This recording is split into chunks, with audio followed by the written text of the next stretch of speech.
மக்களுடைய குரலை கேட்பதற்கு யாரும் இல்லைன்னுங்கிற ஒரு பதிவு பண்ணாரு. மாண்புமிகு முதலமைச்சர் அமைச்சர்களை ஒவ்வொரு மாவட்டத்திற்கும் ஒரு ஜிஓ போட்டு ஆல்ரெடி அப்பாயின்மெண்ட் பண்ணியிருக்காரு. ஒவ்வொரு மாவட்ட அமைச்சருடைய பொறுப்பு அந்தந்த மாவட்டத்தில் கூட அனைத்து சட்டமன்ற உறுப்பினர் தொகுதியை எல்லா பிரச்சனையிலும் கேட்டு உடனடியாக நடவடிக்கை எடுக்கிறது தான் மாண்புமிகு முதலமைச்சர் ஆல்ரெடி அப்பாயின்மெண்ட் பண்ணியிருக்கிறார். அதனால அந்த 6 தொகுதியிலும் சட்டமன்ற உறுப்பினர்கள் இல்லைன்னாலும் பொறுப்பு அமைச்சர்கள் 234 தொகுதியும் என்னென்ன தேவைகள், குடிநீர் பிரச்சனை என்னென்ன தேவைகளோ அது அந்தந்த அமைச்சர்களுடைய நேரடி கண்காணிப்பில் முதலமைச்சருடைய அலுவலகம் முதலமைச்சரும் நேரடியாக கண்காணிப்பில் இருக்கிறாருங்கிறத நாங்கள் பதிவு செய்கிறோம். திருப்பியும் அவர் அரசியல் பக்கமே வந்துட்டு இருக்காரு. மானிய கோரிக்கை விவாத பக்கம் வரமாட்டேங்கிறாரு. சொல்லிட்டேன். மாண்பு எதிர்கட்சி தலைவர் அவர்கள், பேரவைத் தலைவர் அவர்களே, இது பொறுப்பு அமைச்சருங்கிறது எல்லா அரசுலையும் எல்லா முதலமைச்சர்களும் எடுக்கக்கூடிய நடவடிக்கை தான். என்னுடைய சட்டமன்ற உறுப்பினர் கேட்பது, அந்த 6 சட்டமன்ற உறுப்பினர்கள் எந்த ஒரு கூட்டத்தொடரில் கூட கலந்து கொள்ளாமல் தன்னுடைய பதவி ராஜினாமா பண்ணிட்டாங்க. யாரையும் அவர் குற்றம் சாட்டல, அது மக்களுடைய முடிவுக்கு அவர் விட்டு விட்டார். மாண்பு உறுப்பினர் ஆசிரியர், மாண்பு அவை முன்னவர் அவர்கள். மாண்பு பேரவைத் தலைவர் அவர்களே, 6 சட்டமன்ற உறுப்பினர்களை பற்றி இங்கே ஆசிரியர் அவர்கள் இங்கே குறிப்பிட்டார்கள்.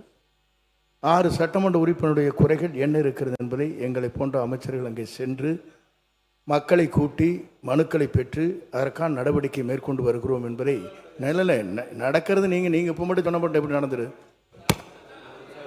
மாண்புமிகு முன்னாள் முதலமைச்சர் எடப்பாடி கே பழனிசாமி அவர்கள். மாண்புமிகு பேரவைத் தலைவர்கள், ஒரு நாள்லாம் நடக்க முடியாது. எந்த அமைச்சர் போய் ஒரே நாளில் மக்களுடைய தொகுதி பிரச்சனை பேச முடியும்? எனக்கு ஒரு சட்டமன்ற உறுப்பினர் இருந்தால் தான் அவர்கள் அந்த தொகுதியில் போய் பார்த்து மக்களை பார்த்து மக்களுடைய பிரச்சனையை கொண்டு அரசுடைய கவனத்துக்கு கொண்டு வராங்க, அமைச்சருடைய கவனத்துக்கு கொண்டு வராங்க. பொறுப்பு அமைச்சர் என்பது ஒரு நாள் போவார், கொடுக்குற மனுவை தான் வாங்கி பரிசீலிக்க முடிய. அந்த பொறுப்பு அமைச்சர் அந்த தொகுதியில் இருக்கின்ற மக்களுடைய பிரச்சனையை முழுவதும் அறிந்து கொள்ள முடியாது என்ற அடிப்படையில் தான் அந்த சட்டமன்ற உறுப்பினர் தேவை. மாண்பு அவை முன்னவர் அவர்கள். மாண்பு பேரவைத் தலைவர்களை, விரைவாக தேர்தல் நடத்த வேண்டுமா எங்களுடைய ஆர்வம், அதிலே மாற்று கருத்து கிடையாது. அதிலே நாங்கள் வெற்றி பெறுவோம், அதிலேயும் மாற்று கருத்து கிடையாது. அத்தனை பேரும் வெற்றி பெறுவார்கள். மாண்பு உறுப்பினர் மாண்பு எடப்பாடி கே பழனிசாமி அவர்கள். மாண்பு, இது விவாதம் வேற மாதிரி போகுது, திசை மாதிரி போகுது. நான் சொன்னேன் வழக்கு இருக்கு. நான் தான் சொன்னேன் வழக்கு இருக்கு. இல்ல நான் சொல்லிட்டேன் வழக்கு இருக்கு. என்னது? பேரவைத் தலைவர் அவர்களே, வெற்றி பெற்ற பிறகு தங்களை சந்தித்து ஒரு மனு கொடுக்கின்றார். அந்த நிகழ்ச்சியிலே ஒரு சட்டமன்ற உறுப்பினர் பங்கு பெறுகிறார். அந்த சட்டமன்ற உறுப்பினர் அடுத்த நாள் ராஜினாமா பண்ண உடனே முதல் மாடியில் போய் ஒரு வழக்கு மன்றத்தில் இருக்கிறது. இல்ல இதை பற்றி இந்த விவரங்கள்லாம் வழக்கில் இருக்கிறது. இந்த நீங்க சொல்ற இந்த விவரம் வழக்கில், அதை பற்றி பேசுற அனுமதி இல்லை, அவைக்குள் நீக்குகிறேன். நீங்க சொல்ற ஒரு கருத்து இல்ல இல்ல இல்ல இல்ல இல்ல அப்படி இல்லை. நீங்க வழக்கு இல்லைங்க, வழக்கில் இந்த பிரச்சனை நீங்க சொல்லியிருக்கீங்க. இந்த வழக்கில் இந்த பிரச்சனை குறித்து இருக்கு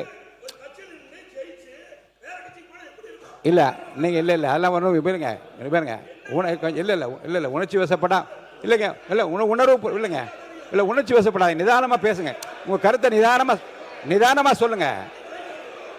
வழக்கு மன்றத்தில் இருக்கிறது. இந்த வழக்கு சம்பந்தமான விவரங்கள் வழக்கு சம்பந்தமான விவரங்கள் அதில் இருக்கிறது. இருங்க, வழக்கு முடிந்தவுடன் தேர்தல் கமிஷன் எப்போது தேர்தல் மாண்பு அவை முன்னவர் அவர்கள். மாண்பு பேரவைத் தலைவர் அவர்களே, இருங்க, மாண்பு பேரவைத் தலைவர் அவர்களே, இல்லை இல்லைங்க இருங்க. மாண்பு பேரவைத் தலைவர் அவர்களே, குதிரை பேரம் என்றெல்லாம் பேசினார்கள்.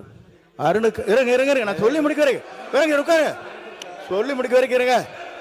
மாணவர் பேசுங்க. உறுப்பினர் பேசுறா. மாண்பு அவை முன்னவர் உட்காருங்க. மாண்பு பேரவைத் தலைவர், நான் சொல்லிடுறேன். நான் மாணவர் இல்ல முன்னவர் அது சொல்றேன். முன்னவர் இது கருத்து சொல்லிட்டீங்க போதும்.